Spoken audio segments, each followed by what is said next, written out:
in the beginning, it was just pure chaos. No one knew anything. We didn't know what to do. We reacted with the knowledge we had. And that's what I always say.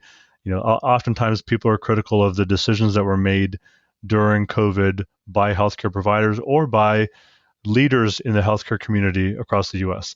But I think if you keep going back to this thought that we only reacted with the knowledge we had at the time we had it. And I think if you use that as the frame of reference, you can't fault anyone.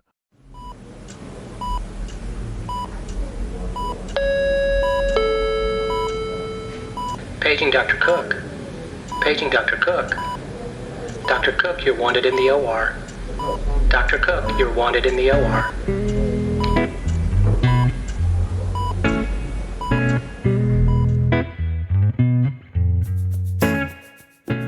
Welcome to the Prescription for Success podcast with your host, Dr. Randy Cook.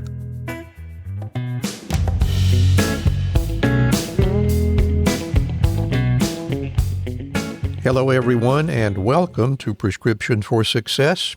I'm Dr. Randy Cook, your host for the podcast, which is a production of MD Coaches, providing leadership and executive coaching for physicians by physicians to overcome burnout, transition your career, develop as a leader, or whatever your goal might be. Visit MD Coaches on the web at mymdcoaches.com because you're not in this alone. And don't forget that CME credit is available when you listen with us. Just look for CMFI in the show notes to learn how. My guest today is an anesthesiologist by training and an accomplished physician leader through his ability to listen and understand. So let's hear my conversation with Dr. Ankit Patel.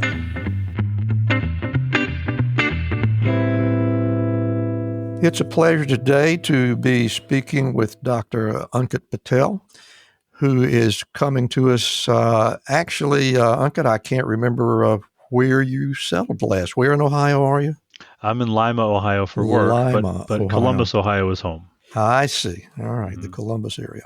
I don't live and work in the same place, and we'll get into that. Yeah, I bet that's a good story.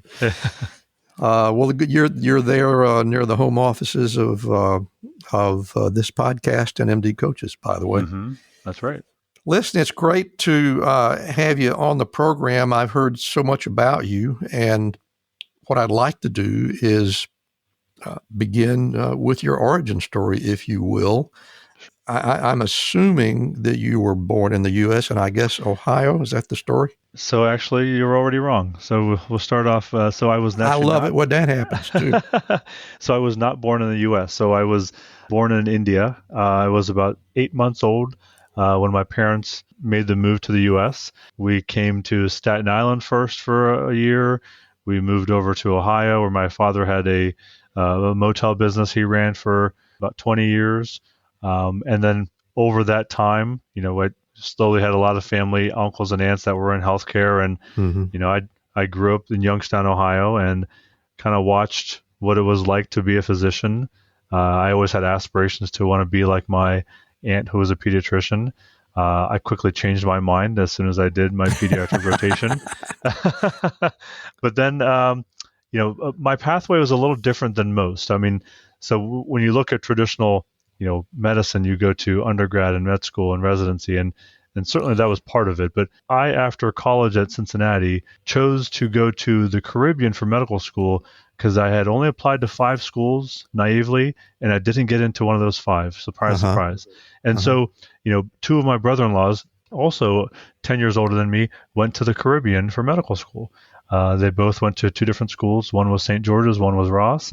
I asked them to confer with each other and to pick for me which one to go to, and they chose St. George's, which I have zero regrets about doing. And I think that's something that we can talk about either today or at a future date. But the pathway for foreign medical grads to work in the United States is a little tougher, and granted, perhaps it should be so, but it is a great pathway as well. And I was afforded a lot of opportunities to do rotations and get my 3rd and 4th year training in the U.S., in New York, New Jersey, and that was almost 20 years ago. And nowadays, well, now let me interrupt you for just a minute, if you will. Yeah. And I apologize, but sure. but you're in some territory that I think is interesting. Mm-hmm. When you entered medical school, Mm-hmm. did you have the feeling that you were surrounded by faculty that were fully knowledgeable and really smart and giving you the foundational knowledge that you needed to go on with your career, or did you ever have any doubts at any point? No, I'm interested in what the vibe was like when you yeah. found yourself in medical school.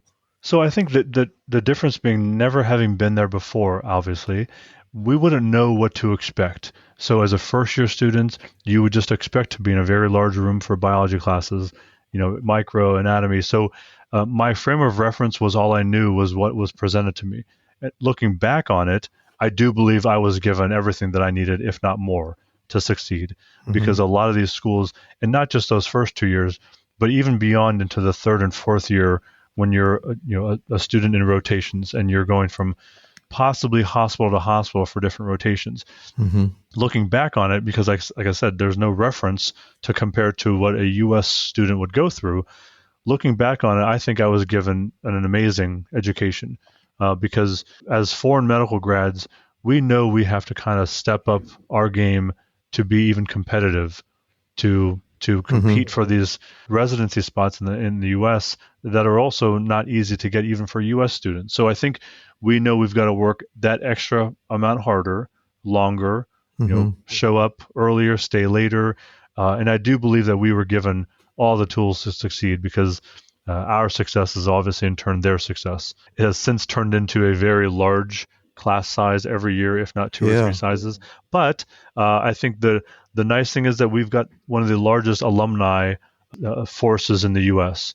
with the amount of students that come from that particular school every year. And when it came to the issue of postgraduate training, your internship and residency, did you have the feeling that you were at somewhat of a disadvantage, or did you land exactly where you wanted to be? What was the situation like? I landed where I wanted to be, but I still felt that anxiety that I was at a disadvantage. When you're in a room full of peers who are applying for the same spot that you're applying for, and they're coming from these prestigious schools, you have every right to feel nervous that you're up against good quality candidates for this competitive residency, and you're coming from a foreign medical school. Now, I think the leverage some applicants have is once you get an interview, and you know this well, but once you get the interview, you've already passed the sniff test. You had the certain scores, the GPA, they want to see you in person. And I think from that perspective, I felt like I had a leg up because I knew myself. I know that, I jokingly say this to people, and many people don't get the reference, but it's a quote from Tommy Boy. I jokingly always say that I could sell a ketchup popsicle to a woman in white gloves. And it falls on deaf ears because no one knows the reference, but I still keep saying it. But I felt very confident in my speaking abilities or connectability with the interviewers or peers, because at the end of the day, you have to be able to work with that resident for X number of years. It's not just a one interview and you go work in a cubicle. Right. And I think the education that I had was solid. My foundation was solid, and I felt comfortable being able to sell myself essentially. Right. And so in that regard, I felt like I had a leg up. Yeah. And when you got to Chicago, when you got to the big city, were you happy with where you were? Did you like the surroundings? It was my number one choice. Chicago was where a lot of my family is. I've got lots of cousins, aunts, uncles. So it was my number one choice, and it worked out perfectly. The program that I was at Loyola University was a very strong program to train very, very good residents. And I compare that to some academic university hospitals where I believe the focus is on academia and things of that nature. This was not one of those programs, but I almost preferred that. While it might have required a little bit more work on my part to get that extra edge on exam studying or content studying, what other places could not do was teach you how to be awake for X number of hours, doing a lung transplant and then a heart transplant and then a liver transplant, and just knowing how to deal with those life or death situations in anesthesia residency. And for that reason, I am so grateful that was the program I went to, because I came out of residency and really not much could shake me. And I don't mean that to say that I'm not still, cautious and careful and nervous and thoughtful, but I wasn't fearful of really any cases coming my way.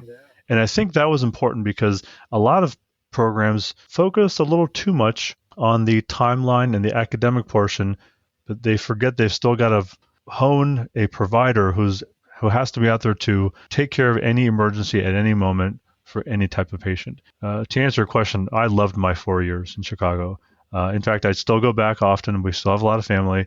We just spent the holidays there. So it is our second home. But you made the decision to go back to Ohio, and was that primarily to be closer to family, or were there other reasons involved? My folks were not far. We landed in Columbus, but, I grew up in Youngstown. That was about 2.5 some hours away. It wasn't the reason to go back home. It was really an opportunity.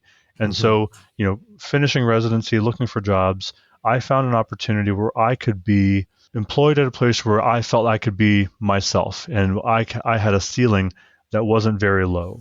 And so I chose a hospital system that was a large hospital system that had lots of different types of facilities, trauma level 1s, level 2s, rural. I chose more of a rural setting where I could still do cardiac care, cardiac anesthesia, regional anesthesia, pain management, pediatrics, but it still allowed me to be that cliche, a little bigger fish in a small pond. And it allowed me to grow to what I wanted to do, which was continue to grow myself as a provider, leader, not really an administrator, but to some degree keep climbing these ladders where I don't feel like there's a ceiling, where I would not feel challenged. And so I was able to early on hone my skills as a provider. As you know, when you first come out, you just want to get good at doing your craft. And so I spent a number of years doing that. And then I was able to focus on doing regional anesthesia. I had spent some time working for a company where I could teach regional anesthesia skills to nearby hospitals, teaching them how to do, nerve blocks and nerve catheters. That phase of my life, it was important for me, and I did not have kids at the time, to hone my skills and do things clinically that fulfilled me.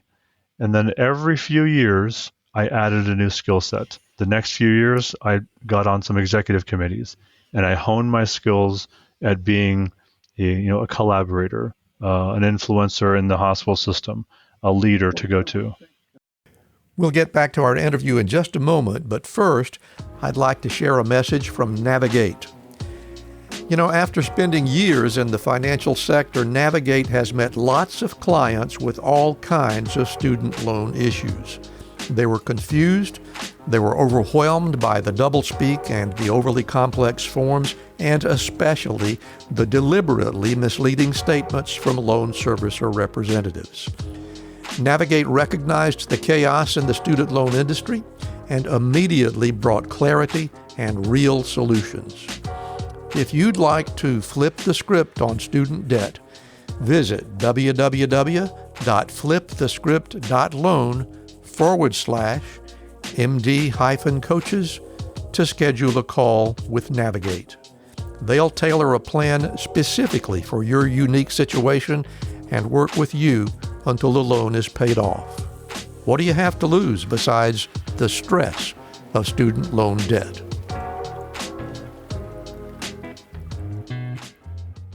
Hi, I'm Rhonda Crow, founder and CEO for MD Coaches. Here on RX for Success, we interview a lot of great medical professionals on how they grew their careers, how they overcame challenges, and how they handle day-to-day work. I really hope you're getting a lot of great information.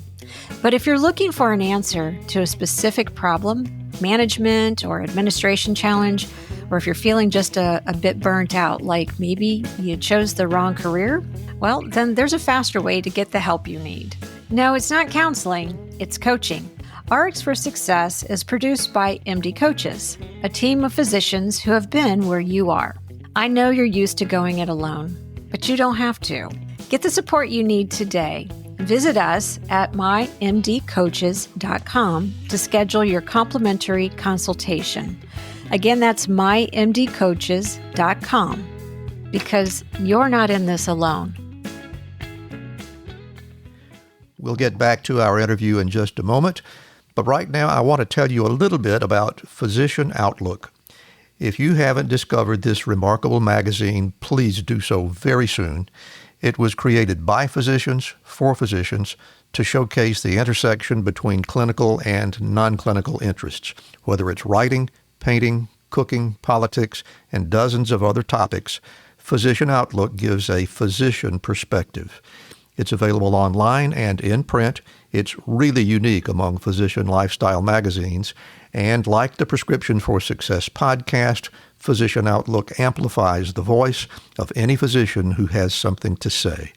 It also engages patients who still believe in physician-led, team-based care. And Prescription for Success listeners can get 3 months free when you enter our promo code RX for Success and select the monthly option at checkout. That's a really great deal on this stunning publication. And now let's get back to today's interview.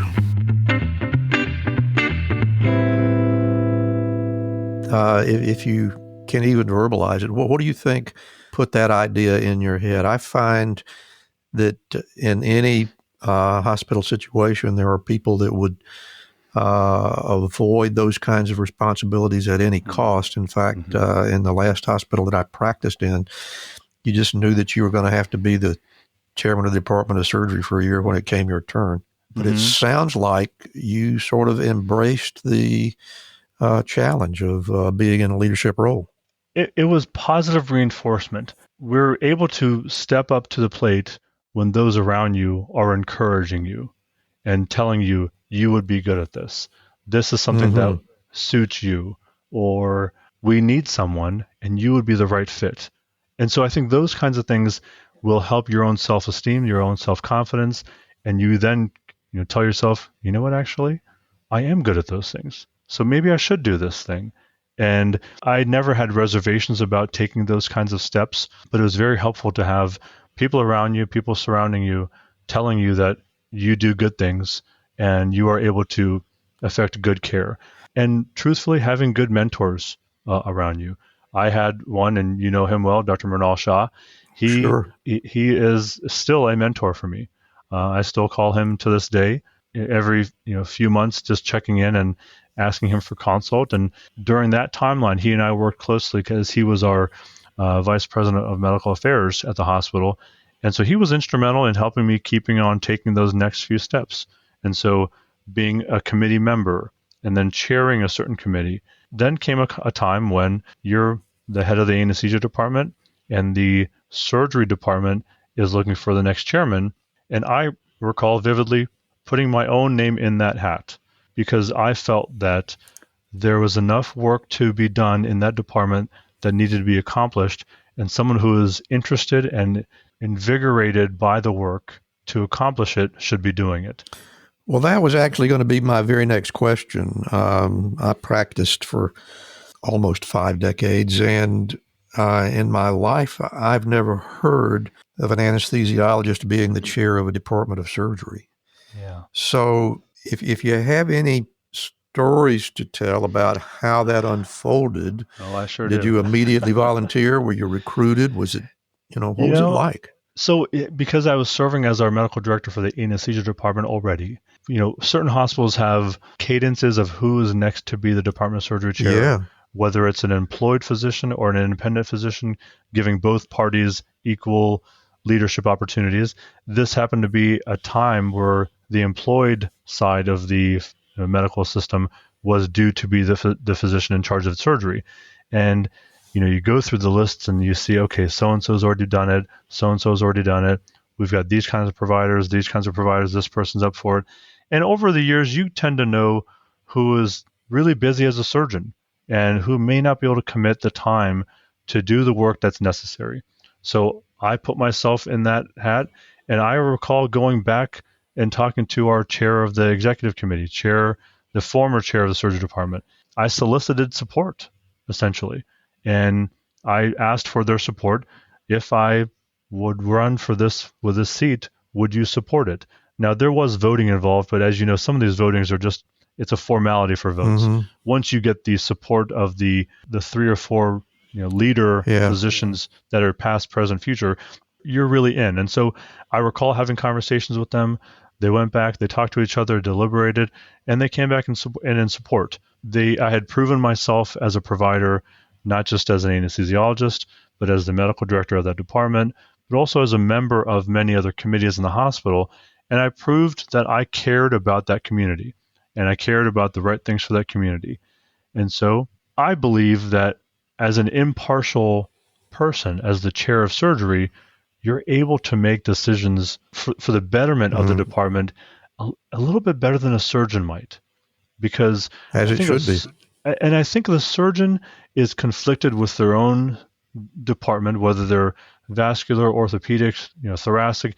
Each surgeon will have to have their own, I'm taking my personal provider hat off and I'm putting my chair of surgery hat on. I may not like that they're taking this person's block away because of utilization, but as a surgery chairman, it's the right thing to do, and that's what we have to do to stay consistent. And so those kinds of things actually come easier to a non-surgeon to stay impartial. That makes sense. And I have heard that this is a movement that may be catching on.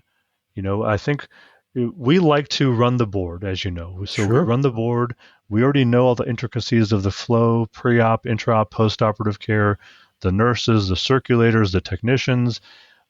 It only makes sense, but you have to have someone who is interested in doing it. Because as you said, most people would shy away from that. I took that leap. I don't regret it. But sure enough, as soon as I started, guess what happened? COVID-19. So what a happy coincidence. Yes. So my years as the surgery chair were the lovely years of COVID-19 where we had to navigate all of those stresses. And when I say, wow, in addition to many roles that physicians take in leadership are often thankless. That was one of the most thankless positions I have done for my career. Well, I really want to know some more about that. I know you could probably write a book, if not an encyclopedia on what you experienced and what you learned. But if you could just hit some of the high points, this is fascinating. If I went in chronology of how it all unfolded, in the beginning, it was just pure chaos. No one knew anything. We didn't know what to do. We reacted with the knowledge we had. And that's what I always say. Oftentimes people are critical of the decisions that were made during COVID by healthcare providers or by leaders in the healthcare community across the U.S. But I think if you keep going back to this thought that we only reacted with the knowledge we had at the time we had it. Right. And I think if you use that as the frame of reference, you can't fault anyone. Now, subsequent steps, could you say, well, this didn't happen and that didn't happen? Okay, fine. But we did what we did with what we had. Yeah. And so certainly in the beginning, we canceled surgeries. We were very selective about what surgeries were allowed to go. In addition to being chair of our surgery department, I was on a committee for the entire system where we would get on a call multiple times a week. We would talk through strategies around how do we cancel all the cases? What do we do with all the staff? Do we send them home? Can we use that same staff, even anesthesia providers, to go run the ICU? How do we repurpose anesthesia machines in the operating room to be ventilators? We went through so many things and we spent hours and hours and hours talking about contingency plans, about what happens if this happens, what happens if the ICU is full and then the ER is full and we can't go on diversion to send patients to another hospital. What do we do? Can we keep them in the operating room? All these things actually came up. How does all that work? And the functionality of the operating room, which is my world, how do we tell people you've got to cancel all your surgeries and only urgent and emergent surgeries can go?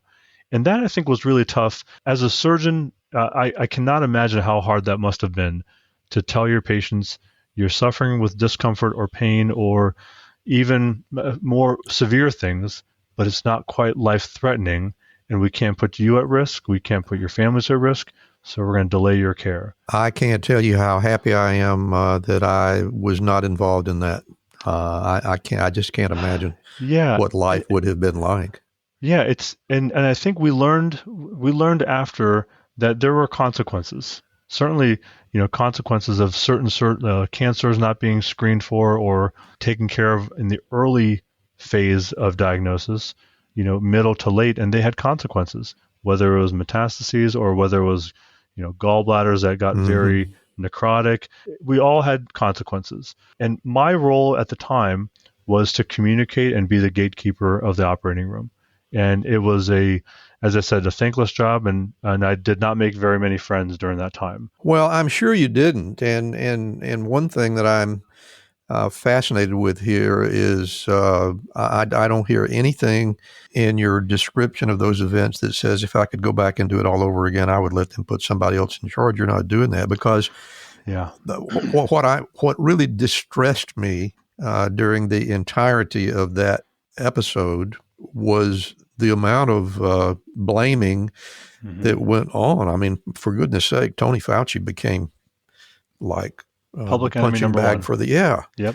And yet it sounds like you managed to escape that. So is that because you were so damn smart, or were you surrounded by much better people than he was, or what? Well, what do you think? I wasn't very smart, but I do think that I developed relationships, and I think this goes to what we'll talk about later. Is just my pathway allowed me to, in stepwise fashion, get to what I was doing and keep on going, but appreciate what I was doing at the time I was doing it.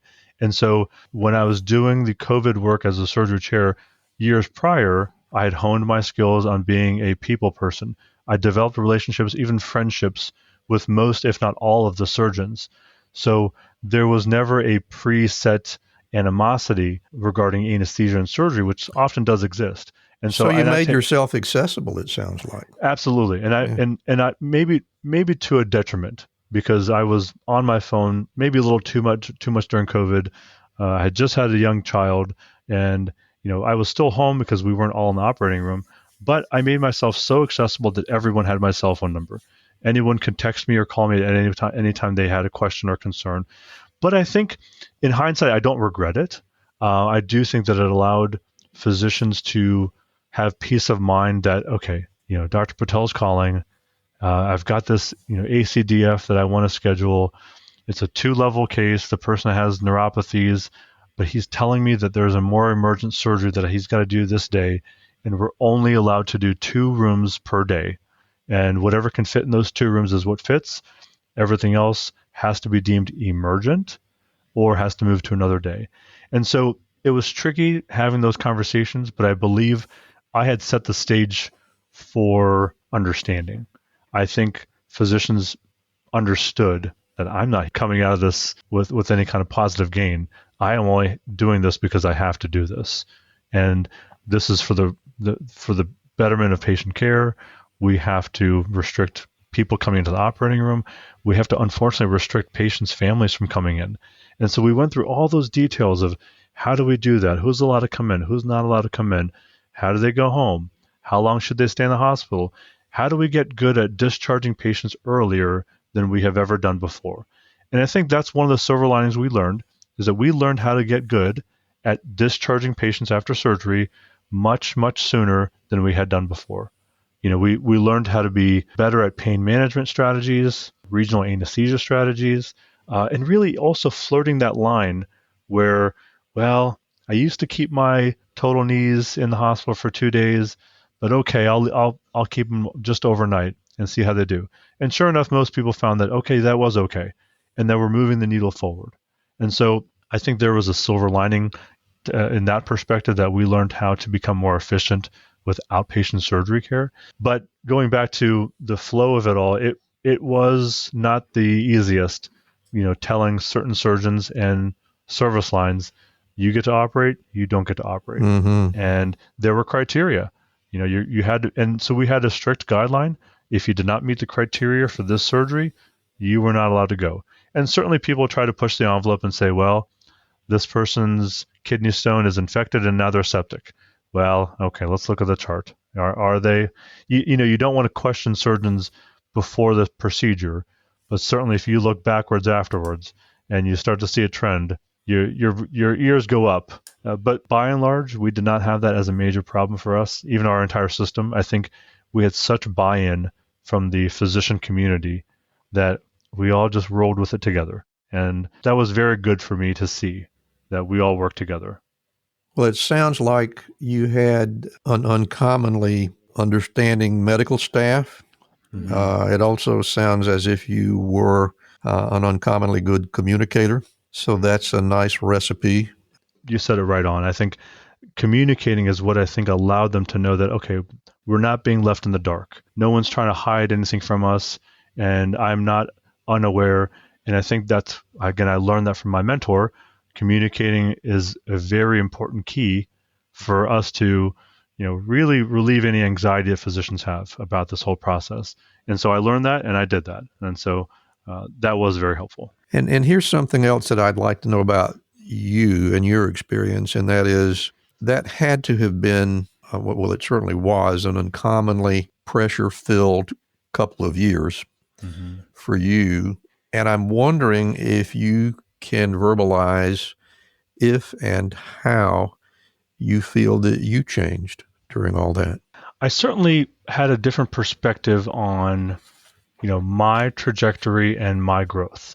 I think that was probably the crux where I realized that, yes, I had a few years prior where I was encouraged to be part of committees. I was encouraged to take over the anesthesia department, encouraged to be the leader of that group, even encouraged to be the chair of the surgery department. Those couple of years changed me to realize that when I thought I was just okay at communicating and collaborating and facilitating and being a good speaker, it pushed me over the hump to where I bought it myself.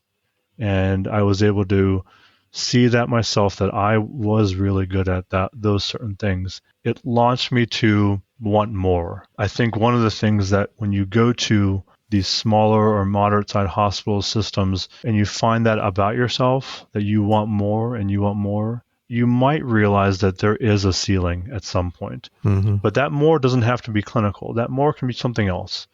That more could be you want to start to do, you want to open up a business, or you want to open up a different idea of some kind. You want to collaborate with physicians more than just here on this small scale. Or that changed me because I realized I wanted to do something different. I wanted to do something bigger.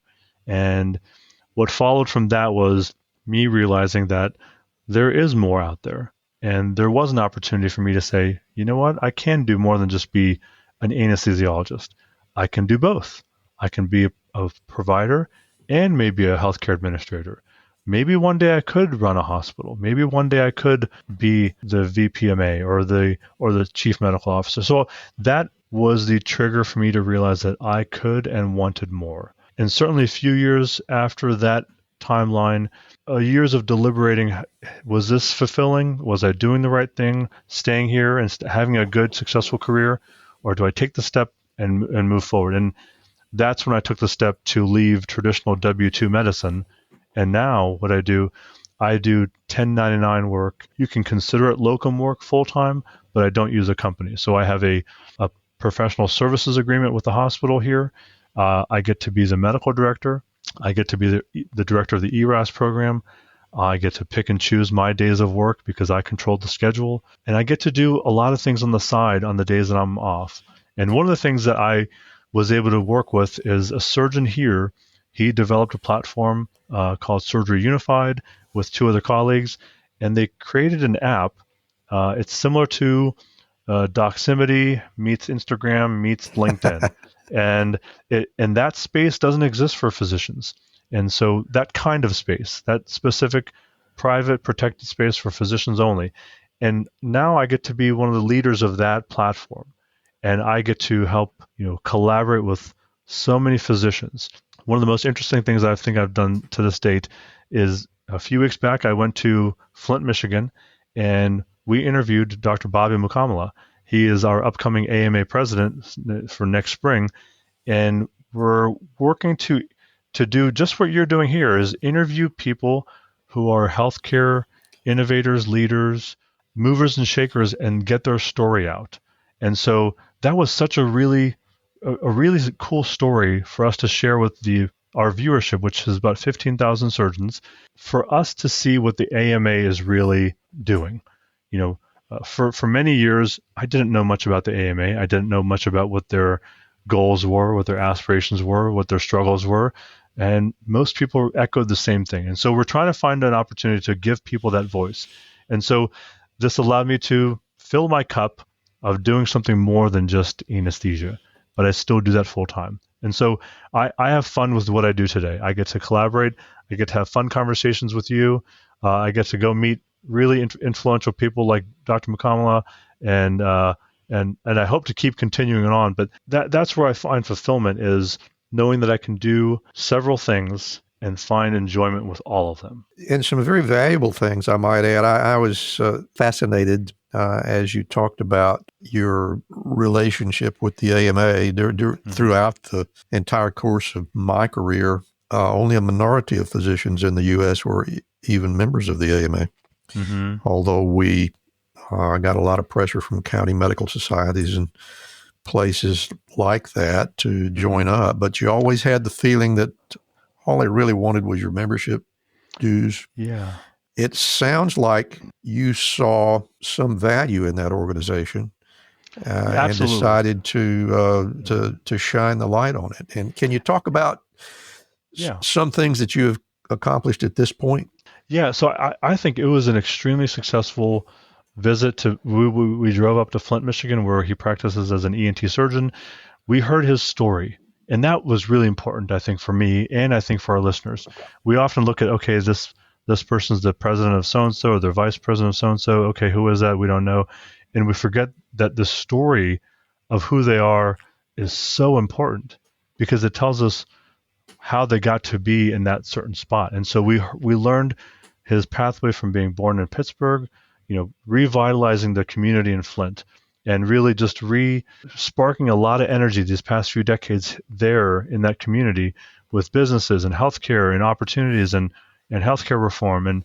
And so we really learned that the AMA has a lot of initiatives that are valuable to physicians, but we just don't quite know them all. And so I think it's a point for us to say, okay, either they need to do better about getting that messaging out, which is what I think we're going to help them do, or the physicians like you and I have to start looking and saying, okay, well, if I don't know what they're about, maybe I do spend a little bit of time and research it.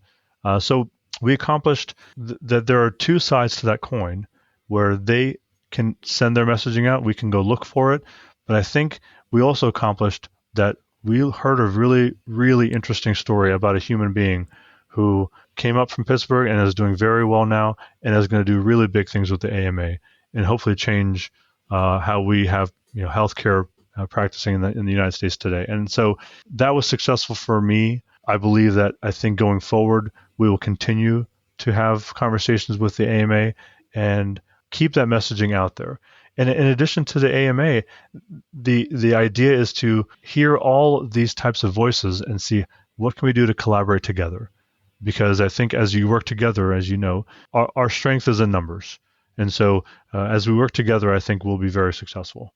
I'm really glad to hear that. In the entirety of my professional life, I don't think I've ever felt quite so optimistic about the AMA. So thank you for sharing that with me. It's really a good sign. We've talked a lot about what you do when you go to work before we get away from here. One other thing I'd like to explore, you indicated in your CV that you are a world traveler. And I want to hear some more about that. Where have you been? What have you seen? And what kind of recommendations do you have for us? Okay. So, again, as you know, we spend most of our time in career and training that yes, we do. You don't feel like you earn your first paycheck until you're in your 30s, and you don't really get to explore the world until that time. And so you're playing catch up.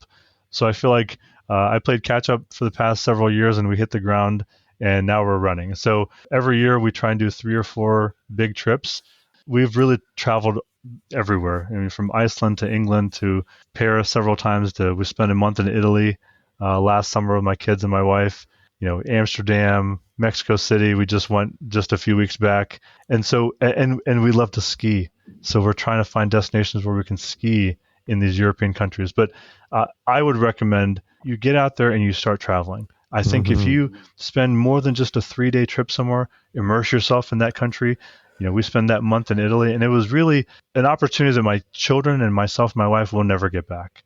And I think that's one of the things that I think providers today are seeing that's differentiating us from providers in the past generation or two is that we value that work-life balance just a little bit more than I think they did in the past.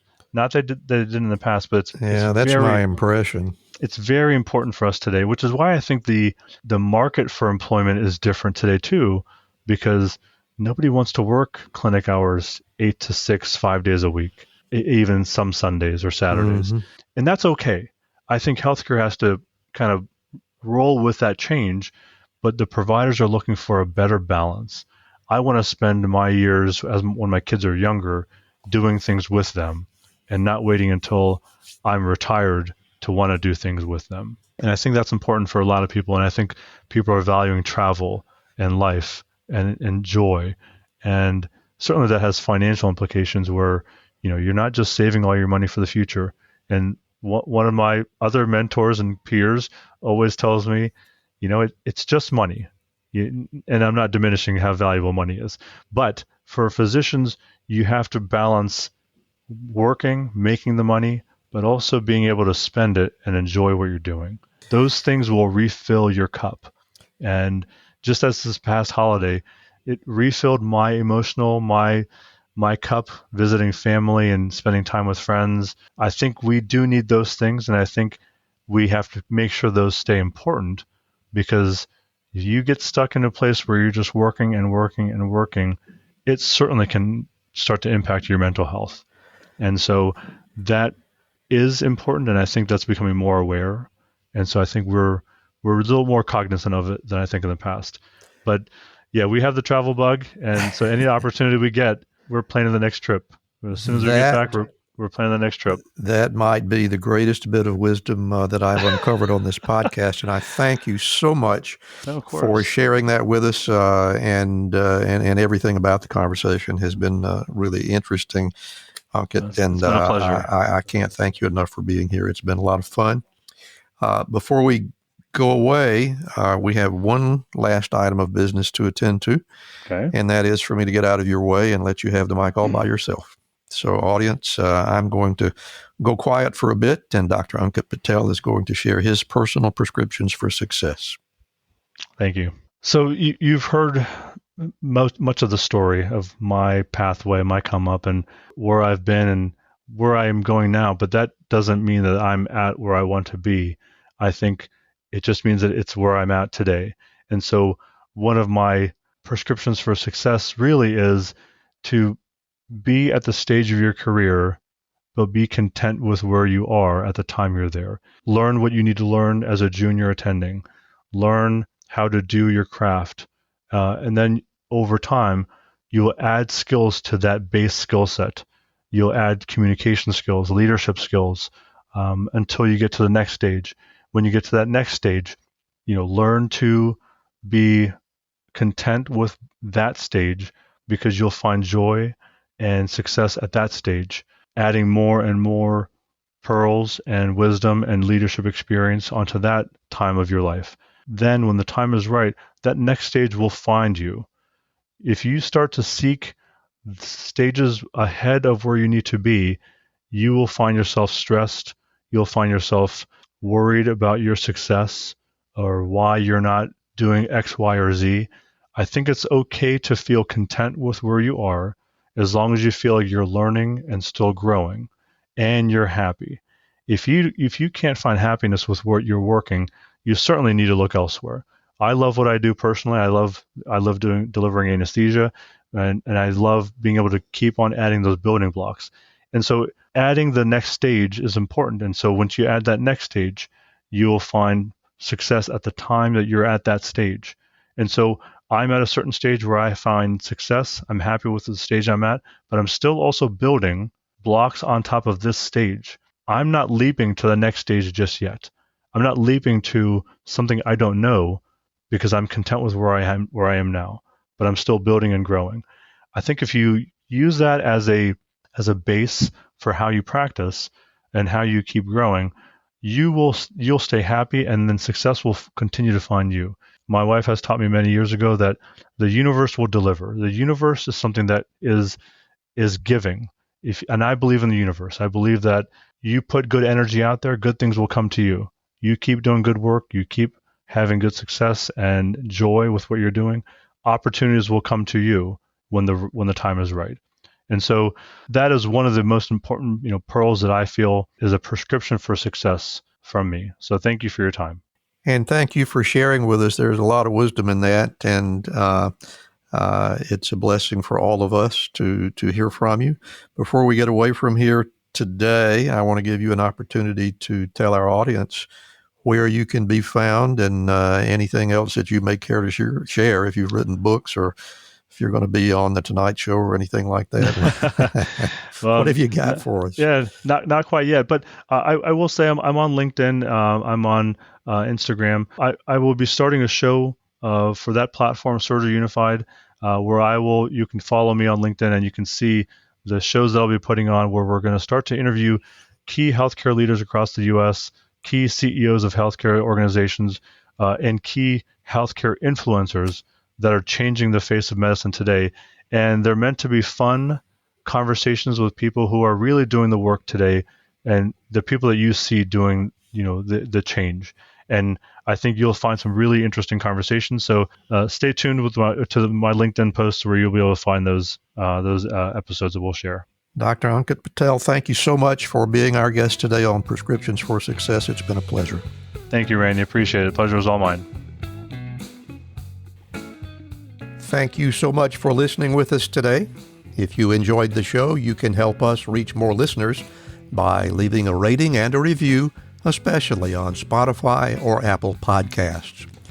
And if your app doesn't have that option, just leave us an email or a voicemail through SpeakPipe at www.mymdcoaches.com/podcast. You can also help by becoming a Patreon member. That link is in the show notes, and we hope you'll also follow our companion podcast, Life-Changing Moments with Dr. Dale Waxman. Special thanks to our producer, Craig Clausen, our promotions manager, Mariana Rodabaugh, and to Ryan Jones, who created and performs our theme music. And remember, be sure to fill your prescription for success with my next episode.